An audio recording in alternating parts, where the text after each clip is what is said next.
January 26, 1961, 1100 hours, Faro Tobacco Farm, 12 miles north of Goldsboro, North Carolina. Lieutenant Jack ReVelle of the U.S. Air Force Explosive Ordnance Disposal Team stood in a muddy field, staring at the tail fins of a Mark 39 thermonuclear bomb protruding from the soft earth. The weapon had penetrated 50 feet into the ground, driven by the force of its fall from 10,000 feet, when the B-52 carrying it had disintegrated over Wayne County. ReVelle had spent the morning supervising the excavation of the impact crater. His team had carefully removed layers of Carolina clay, expecting to find a heavily damaged weapon that would require delicate handling to render safe. What they found instead made ReVelle's blood run cold. The bomb's arming panel was exposed. ReVelle could see the status of the 4 safety switches designed to prevent accidental detonation. 3 switches showed green, armed. Only 1 switch, a single low-voltage mechanism, showed red, safe. 3 safeties had failed. 1 safety, and 1 alone, stood between the Faro farm and a 3.8 megaton thermonuclear explosion. ReVelle later recalled in a 1983 interview, "We came damn close to having a Bay of North Carolina. If that 1 switch had failed, or if the bomb had hit the ground at a slightly different angle, or if any one of a dozen factors had been different, we would have had a 3.8 megaton detonation. That's 260 times the power of Hiroshima, right here in North Carolina." The bomb had fallen from a B-52G Stratofortress, tail number 580187, during a routine Chrome Dome airborne alert mission in the early hours of January 24, 1961. The 8-man crew had been flying a standard patrol route with 2 Mark 39 thermonuclear weapons in their bomb bay when a catastrophic fuel leak forced them to abandon the aircraft. As the B-52 broke apart at 10,000 feet, both nuclear weapons separated from the disintegrating bomber and fell toward the farms and forests of Wayne County. The crew had no idea the weapons were falling. They had no idea the arming sequence had initiated. They had no idea that 3 of 4 safety mechanisms had failed. They ejected from a dying aircraft, hoping to survive the fall. 5 men reached the ground alive. 3 died in the crash. None of them knew that they had nearly vaporized a significant portion of North Carolina and potentially killed millions of people in the most catastrophic accident in the history of nuclear weapons. What Lieutenant ReVelle discovered in that muddy field on January 26th was evidence of how terrifyingly close the United States had come to accidentally detonating a thermonuclear weapon on its own territory. And the crew who carried that weapon, the men who died when their aircraft disintegrated, would never know that they had almost become responsible for the largest accidental nuclear explosion in history. To understand how 2 nuclear weapons fell on North Carolina and how close one came to detonating, one must understand the context of 1961 and the program that put nuclear-armed bombers in the air 24 hours a day, 365 days a year. Operation Chrome Dome began in 1960 as the Strategic Air Command's response to the threat of Soviet surprise attack. The logic was straightforward. If Soviet ICBMs could reach American soil in 30 minutes, SAC needed bombers already airborne, beyond the range of a first strike, capable of immediate retaliation. At any given moment, 12 B-52 bombers carrying thermonuclear weapons flew continuous routes along the periphery of Soviet airspace. Each bomber carried 2 weapons, totaling 24 nuclear bombs constantly in the air. The routes, designated Chrome Dome circuits, took the bombers on 24-hour missions that required multiple mid-air refuelings. The crews flew these missions continuously, rotating through cycles that kept nuclear-armed aircraft permanently airborne. The aircraft involved were B-52 Stratofortresses, the backbone of SAC's bomber fleet. The B-52G model that crashed near Goldsboro was 159 feet long with a 185-foot wingspan. It could fly 8,800 miles without refueling and carried a crew of 8: pilot, co-pilot, navigator, radar navigator, electronic warfare officer, and 3 gunners. Each aircraft represented a $8.1 million investment in 1961 dollars, approximately $84 million in modern currency. The weapons they carried were Mark 39 thermonuclear bombs, among the most powerful weapons in the American arsenal. Each Mark 39 weighed 7,600 pounds and measured 12 feet 4 inches long. The design was a 2-stage thermonuclear weapon. A fission primary trigger initiated fusion in a secondary stage containing lithium deuteride. The explosive yield was variable, selectable before the mission between 3.8 megatons and 4 megatons. To put this in perspective, the bomb dropped on Hiroshima in 1945 yielded approximately 15 kilotons. One Mark 39 at full yield was 260 times more powerful. A single weapon could destroy a major city and kill millions of people, and B-52 tail number 580187 was carrying 2 of them. The Mark 39 employed a complex safety system designed to prevent accidental detonation. 4 separate switches, arranged in series, had to close before the weapon could arm. Each switch was designed to close only under specific conditions, indicating the weapon was being deliberately deployed. The first switch, a barometric sensor, closed when the weapon descended below a predetermined altitude, indicating it had been dropped from the aircraft. The second switch, a timer, closed after a set period had elapsed, ensuring the weapon had time to fall away from the aircraft. The third switch, a lanyard-activated mechanism, closed when physical separation from the bomber occurred. The fourth switch, a low-voltage thermal battery system, had to be manually armed before the mission and was designed to be the final safety preventing detonation. In normal operation, all 4 switches would remain open while the weapon was in the aircraft. If the weapon were deliberately released, the switches would close in sequence as it fell, arming the weapon for detonation at the target altitude. The system was considered robust, with multiple redundant safeties. Sandia National Laboratories, which designed the Mark 39, calculated the probability of accidental detonation at less than 1 in 1 million. On January 23, 1961, that 1 in a million scenario nearly occurred. The crew of B-52G tail number 580087 reported for their Chrome Dome mission at Seymour Johnson Air Force Base in Goldsboro, North Carolina, at 1600 hours on January 23rd. Major Walter Tulloch commanded the aircraft. His crew consisted of Captain Richard W. Barnish, co-pilot, Captain Leo Michael, navigator, Captain Charles J. Grego, radar navigator, Master Sergeant John D. Barrick, flight engineer, and Technical Sergeants Francis Roger Mattox, Robert P. Barnard, and William G. Griggs, gunners. The mission briefing was routine. They would fly a standard Chrome Dome pattern, northeast to Newfoundland, across the Atlantic toward the Azores, back across to the Eastern Seaboard, then returning to Seymour Johnson. Total flight time, approximately 24 hours. 2 mid-air refuelings were scheduled. Their weapons load consisted of 2 Mark 39 Mod 2 thermonuclear bombs, each set to 3.8 megaton yield. At 16:27 hours, tail number 580187 lifted off from Seymour Johnson. The takeoff was normal. The climb to cruise altitude of 29,500 feet proceeded without incident. The aircraft turned northeast, beginning its long patrol route. At 2130 hours, approximately 5 hours into the mission, the B-52 rendezvoused with a KC-135 tanker over the Atlantic for its first scheduled refueling. The boom operator aboard the tanker connected the refueling boom to the B-52's receptacle and began fuel transfer.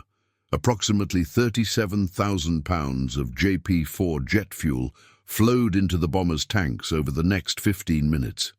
At 2145 hours, the refueling was completed. The boom operator disconnected. The B-52 descended and turned back toward the coast. Everything appeared normal.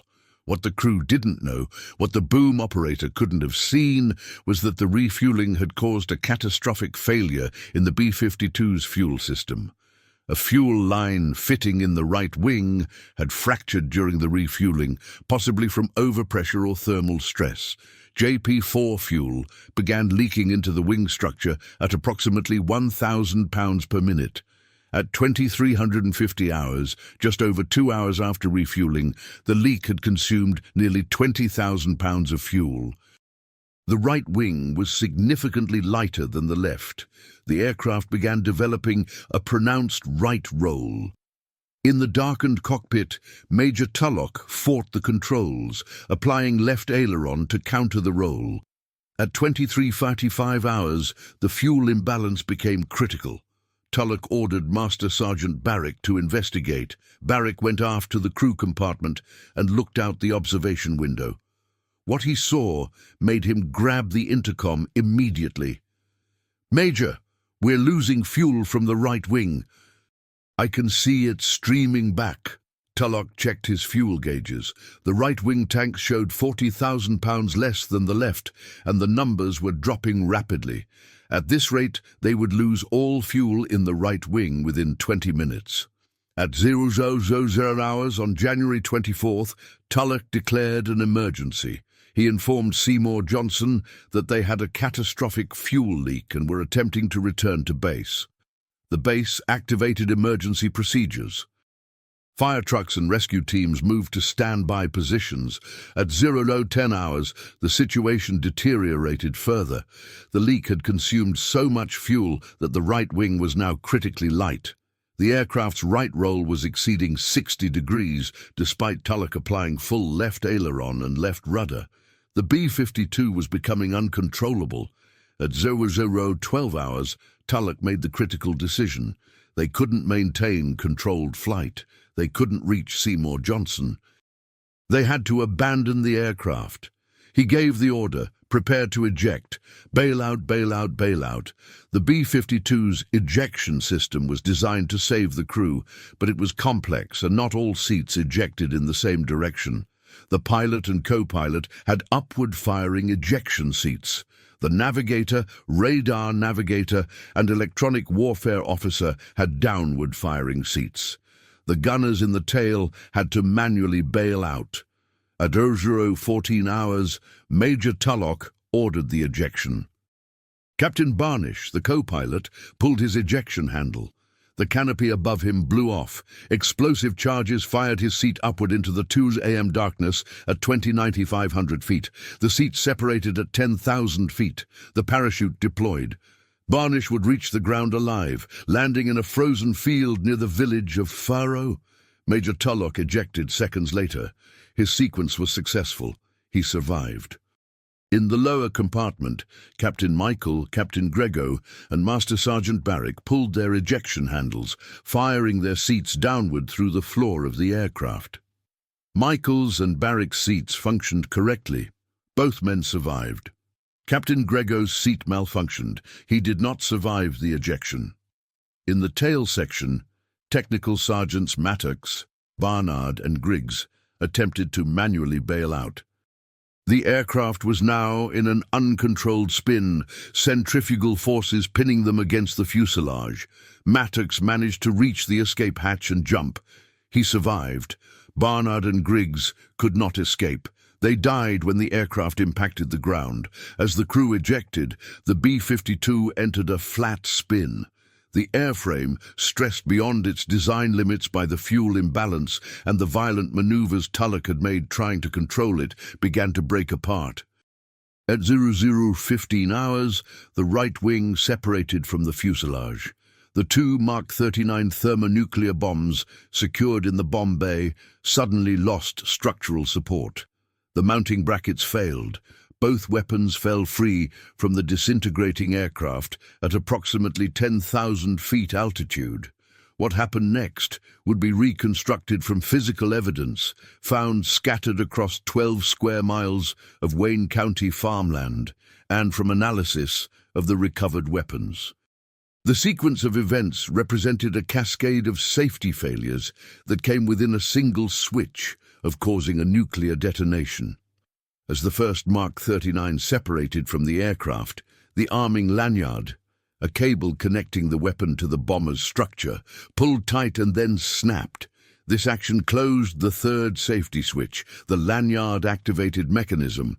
The weapon's internal systems interpreted this as a deliberate release.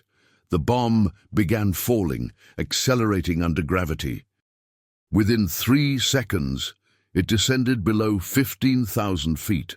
The barometric sensor detected the altitude change and closed the first safety switch. The weapon's timer began counting. After 5 seconds, it reached its preset value and closed the second safety switch. 3 of 4 safety switches were now closed. The weapon was armed for detonation. Only the 4th switch, the low-voltage thermal battery, remained open. As the bomb fell through 8,000 feet, its parachute deployment system activated. The weapon was equipped with a 16-foot diameter ribbon parachute designed to stabilize its descent and ensure it detonated at the optimal altitude for maximum destruction. The parachute deployed successfully at 7,000 feet. The weapon's fall slowed from terminal velocity to approximately 40 feet per second. At 0016 hours, the weapon impacted the ground in an open field on the Faro tobacco farm. The parachute landing was relatively gentle. The weapon's casing remained intact. The arming panel, still energized, showed 3 green indicators and 1 red. The 4th safety switch, the low-voltage thermal battery, had not closed. If it had, if the impact had jarred it closed, or if the weapon had been configured differently, the Mark 39 would have detonated with a yield of 3.8 megatons. The second Mark 39 followed a different trajectory. Its parachute deployment system malfunctioned. The parachute failed to deploy. The weapon fell at terminal velocity, approximately 700 feet per second, tumbling as it fell. At 0016 hours, the second weapon impacted the ground near the Big Daddy's Road, approximately 3 miles from where the first weapon landed.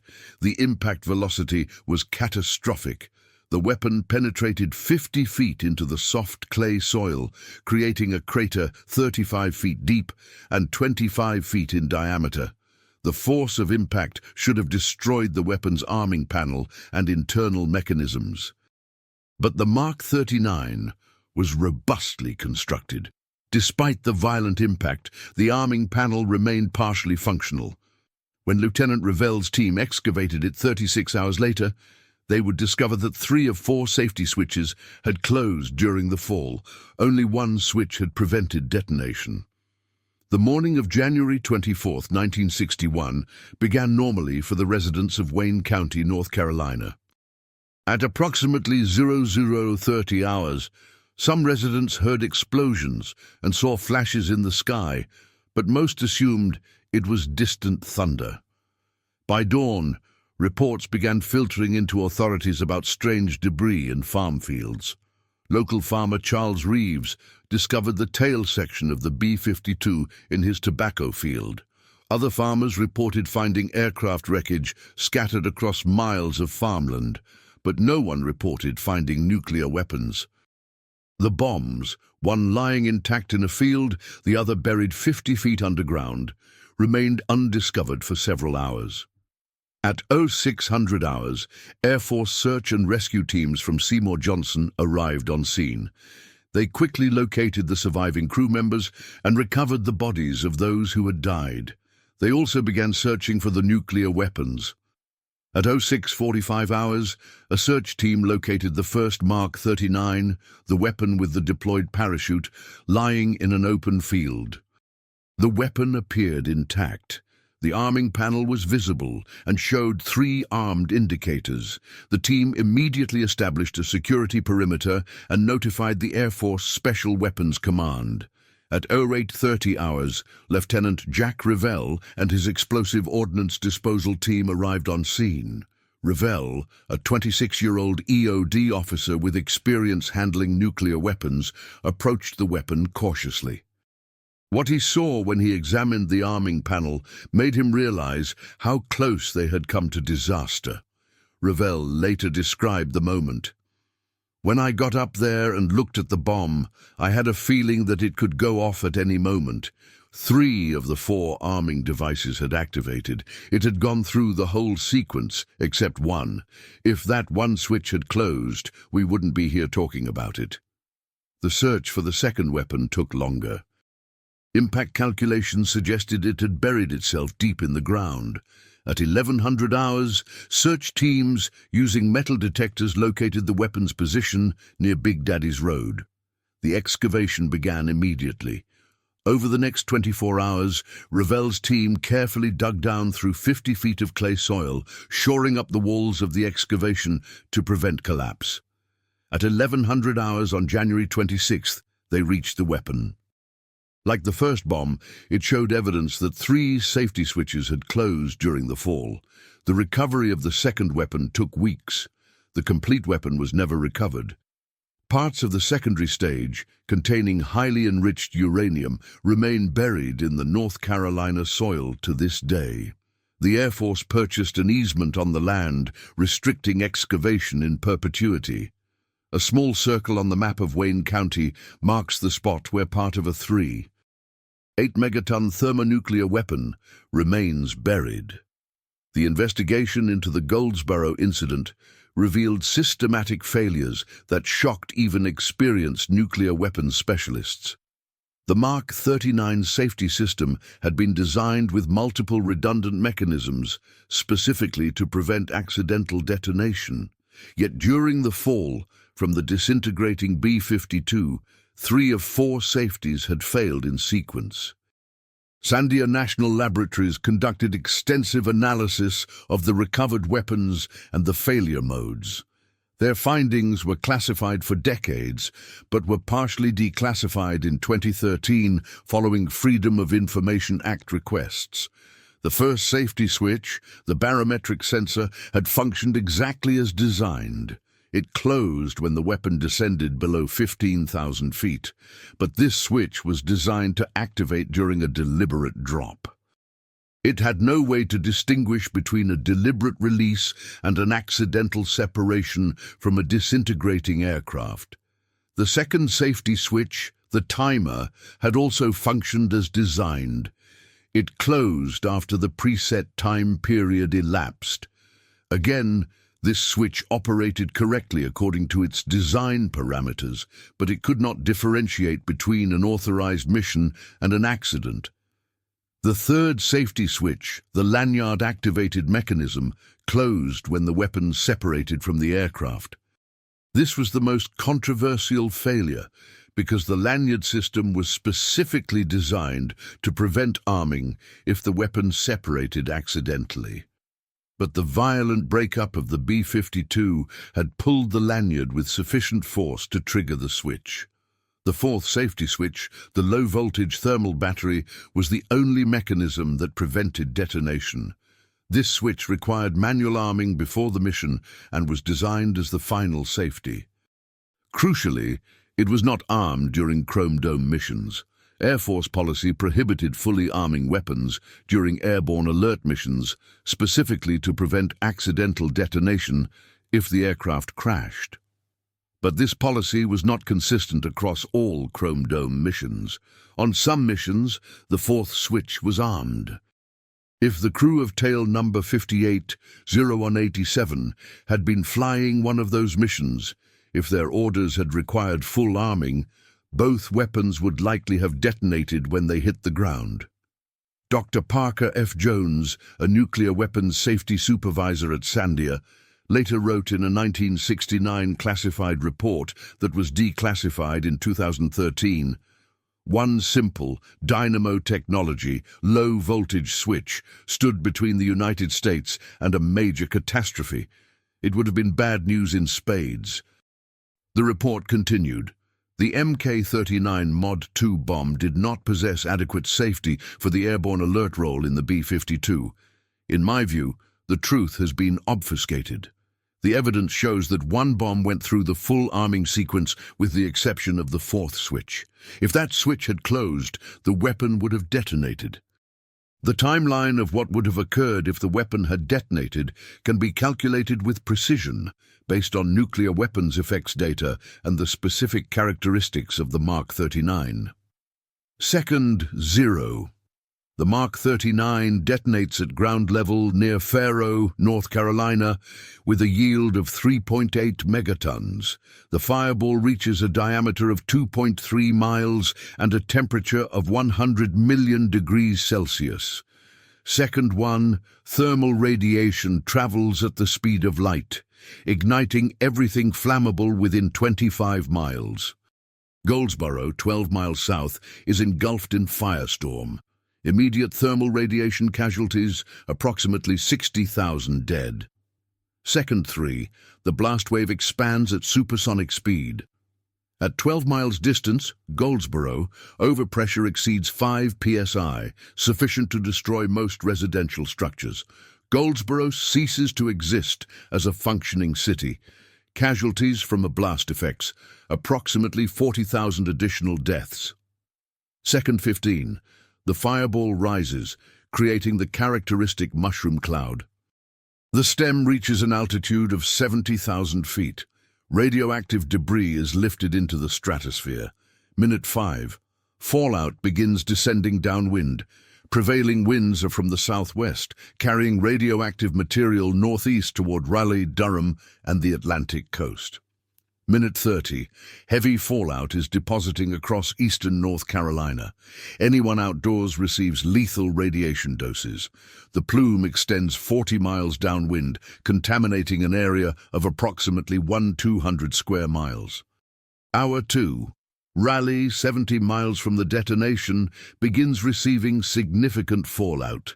The city's population of 100,000 is at risk. Emergency evacuation is impossible due to blocked roads and destroyed infrastructure. Hour 6. The fallout plume has contaminated most of eastern North Carolina. Radiation levels in Raleigh exceed 300 roentgens per hour, a lethal dose within hours of exposure. Day 1. Immediate casualties from blast, thermal, and prompt radiation effects. Approximately 100,000 casualties beginning. Medical infrastructure in the region has collapsed. Week 1, fallout casualties increase as people exposed to high radiation doses begin dying. Estimates, additional 50,000 to 100,000 deaths from acute radiation syndrome. Month 1, long-term contamination makes eastern North Carolina uninhabitable. Approximately 500,000 people are displaced. Agricultural land is contaminated for decades. Year 1. Total deaths from the accidental detonation, approximately 200,000 to 250,000. Economic damage, immeasurable. A significant portion of North Carolina is a radioactive exclusion zone. This cascade of death and destruction would have resulted from a single accident, a fuel leak during mid-air refueling, causing a bomber to break apart and drop its weapons. No enemy action, no deliberate attack. Just an accident that the crew never knew came within one switch of killing hundreds of thousands of Americans. The Goldsboro incident forced a fundamental reassessment of nuclear weapons safety. The immediate response was to review safety systems on all nuclear weapons in the American arsenal. The Air Force and the Department of Energy's nuclear weapons laboratories, Sandia and Los Alamos, conducted comprehensive studies of accidental detonation scenarios. The findings were disturbing. The Mark 39 was not unique in its vulnerability. Many weapons in the stockpile had similar safety systems that relied on the same types of switches that had failed at Goldsboro. The review identified 32 accidents involving nuclear weapons between 1950 and 1968. Accidents where weapons were dropped, burned, lost, or subjected to severe stress. Of these 32 accidents, several involved weapons that came close to accidental detonation. February 13, 1950, a B-36 crashed near British Columbia. The nuclear weapon aboard was deliberately jettisoned and detonated its conventional explosives, but not nuclear yield, on impact. March 11, 1958, a B-47 accidentally dropped a Mark VI nuclear bomb near Florence, South Carolina. The conventional explosives detonated, creating a crater and injuring several people, but the nuclear capsule was not installed. January 17, 1966, a B-52 collided with a tanker over Palomares, Spain. 4 thermonuclear weapons fell to Earth. 2 weapons, conventional explosives, detonated, contaminating the area with plutonium. January 21, 1968, a B-52 crashed near Thule Air Base, Greenland. 4 nuclear weapons, conventional explosives, detonated, contaminating the ice with plutonium. But Goldsboro was different. At Goldsboro, the weapon had gone through its complete arming sequence. At Goldsboro, only one switch had prevented a nuclear detonation on American soil. The other accidents involved weapons that had not armed or where safety systems had functioned correctly. Goldsboro demonstrated that the safety systems themselves could fail. The response was to implement new safety requirements.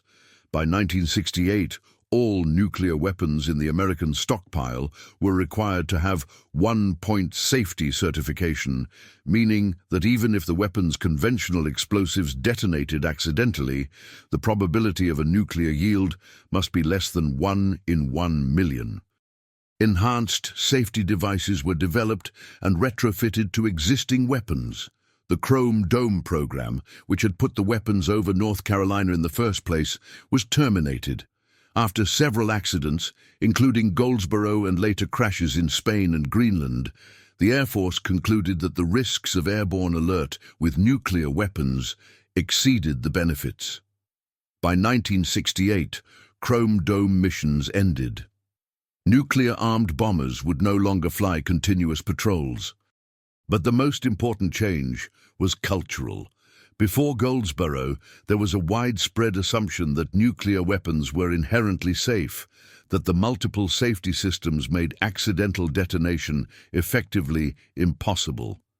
After Goldsboro, that assumption was shattered. The recognition that a weapon could arm itself accidentally, that safety switches could fail in sequence, that only luck had prevented disaster, forced a fundamental rethinking of nuclear weapons safety. The crew of B-52 tail number 580187 never knew how close they came to causing a nuclear catastrophe. Major Tulloch, Captain Barnish, Captain Michael, and Master Sergeant Barrick, the survivors of the crash, were debriefed extensively about the flight and the fuel leak. But they were not told about the safety switch failures. That information remained classified for decades. Tulloch died in 1998, never knowing that the emergency he managed on January 24, 1961, nearly resulted in a 3.8 megaton detonation. Barnish died in 2015, likewise unaware. The crew members who died in the crash, Captain Grego and Technical Sergeants Barnard and Griggs, died without knowing they carried weapons that came within one switch of detonating. The secrecy surrounding the incident was justified at the time as necessary to maintain public confidence and to avoid providing information to potential adversaries. But the effect was to hide from the American people how close they had come to experiencing a nuclear detonation on their own territory. The truth began emerging in the 1980s when some details of the incident were declassified.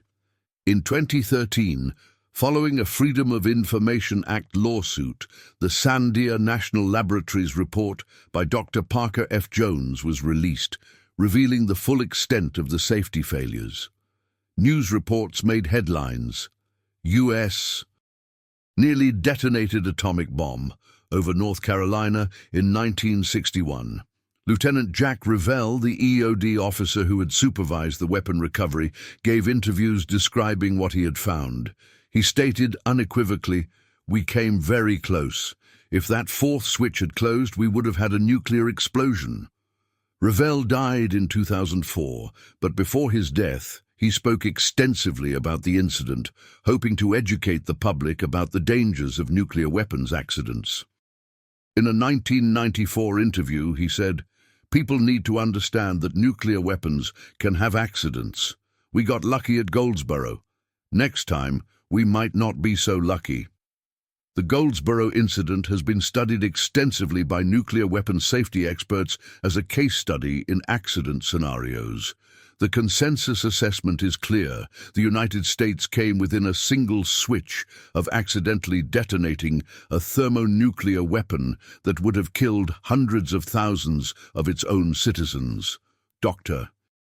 Eric Schlosser, author of Command and Control Nuclear Weapons, The Damascus Accident and the Illusion of Safety, investigated the Goldsboro incident extensively. His conclusion: the risk of a nuclear detonation from an accident is greater than most people realize. Goldsboro proved that safety systems can fail. The question is not if there will be another nuclear weapons accident, but when, and whether we'll be as fortunate next time. The statistics of what was prevented by a single switch are staggering. Date of incident, January 24, 1961, approximately 0016 hours. Location, Faro, North Carolina, 12 miles north of Goldsboro Aircraft. B-52G Stratofortress, tail number 580187. Crew, 8 men, 5 survived, 3 died. Weapons, 2 Mark 39. Mod 2, thermonuclear bombs, 3. 8 megatons each. Cause: catastrophic fuel leak during Chrome Dome. Airborne alert mission safety switches on bomb. 1. 3 of 4 closed, armed. 1 open, safe. Safety switches on bomb. 2. 3 of 4 closed, armed. 1 open, safe. Distance from Goldsboro, 12 miles. Goldsboro population in 1961. Approximately 20,000 if weapon had detonated. Yield, 3.8 megatons. 260 times Hiroshima. Fireball diameter, 2. 3 miles blast radius, 5 psi overpressure, 12 miles thermal radiation, third-degree burns, 25 miles fallout contamination, 1,200 square miles. Immediate deaths, 100,000 to 150,000 first-week deaths, radiation, 50,000 to 100,000 total deaths, 200,000 to 250,000 long-term contamination. Eastern North Carolina uninhabitable for decades. Economic damage, incalculable cities affected, Goldsboro destroyed, Raleigh heavy contamination, Durham contamination, multiple smaller communities destroyed or contaminated. The cost-benefit analysis is sobering. A fuel leak during routine operations came within 1 switch of causing the largest accidental explosion in human history. The damage would have exceeded all American combat losses in World War II, caused by an accident that the crew never knew came so close to catastrophe. In 2012, on the 51st anniversary of the incident, a small marker was placed near the site where the second weapon remains partially buried. The marker reads, "On this site in 1961, a U.S. Air Force B-52 bomber crashed. A 3.8 megaton nuclear weapon fell here. By the grace of God, it did not detonate." The site is private property. The Air Force maintains an easement preventing excavation. Somewhere 50 feet below the surface lies part of a thermonuclear weapon that came within 1 switch of vaporizing Goldsboro and contaminating eastern North Carolina for generations. The crew of B-52 tail number 580187 never knew. Major Tulloch, fighting to control a dying aircraft, never knew that when he gave the order to eject, he was seconds away from potentially triggering a nuclear explosion. Captain Barnish, pulling his ejection handle, never knew that below him 2 weapons were falling toward North Carolina, with their arming sequences activating. The men who died in the crash, Grego, Barnard and Griggs, died without knowing they had nearly caused a catastrophe beyond comprehension. They were professional airmen doing their duty. They responded to an emergency with skill and courage. 5 men survived because of their training and quick thinking. 3 men died serving their country. None of them knew that they carried weapons that came within one switch of detonating. The American bomber crew never knew 2 nuclear bombs fell on North Carolina with only one safety switch working. They never knew that while they fought to save their aircraft and their lives, the weapons they carried were arming themselves, safety mechanisms failing in sequence, countdown to Armageddon progressing switch by switch. They never knew that the emergency they managed, the fuel leak they struggled against, the aircraft they abandoned, nearly became the trigger for the largest accidental nuclear explosion in history. They never knew that one switch, one simple low-voltage mechanism, stood between business as usual and a 3.8 megaton detonation that would have changed American history forever. The crew never knew. But Lieutenant Jack ReVelle knew. Standing in that muddy field on January 26, 1961, staring at the arming panel showing 3 green lights and 1 red, he knew. Dr. Parker Jones at Sandia knew when he wrote his classified report. The Air Force knew when it terminated Chrome Dome. The Department of Defense knew when it mandated new safety systems. They all knew how close it had been. One switch, one safety mechanism, one piece of technology standing between North Carolina and nuclear fire. The bomber crew never knew. But North Carolina still stands because that one switch worked. 200,000 people lived because that one mechanism didn't fail. Eastern North Carolina remains habitable because luck, chance, or providence kept that 4th switch open. The weapon is still there, buried in the Carolina clay, part of a 3.8 megaton bomb that nearly detonated resting 50 feet underground, a permanent reminder of the January morning when one switch saved hundreds of thousands of lives. The American bomber crew never knew, and they died without knowing. But we know now, and we know how thin the margin was, how easily it could have gone wrong. How one fuel leak, one disintegrating aircraft, one sequence of falling weapons came within one switch of disaster. One switch working. That's all that stood between normalcy and nightmare. The crew never knew, but the weapon remembers, buried in North Carolina's soil. 3 lights green and 1 light red, forever frozen at the moment when one switch saved the world.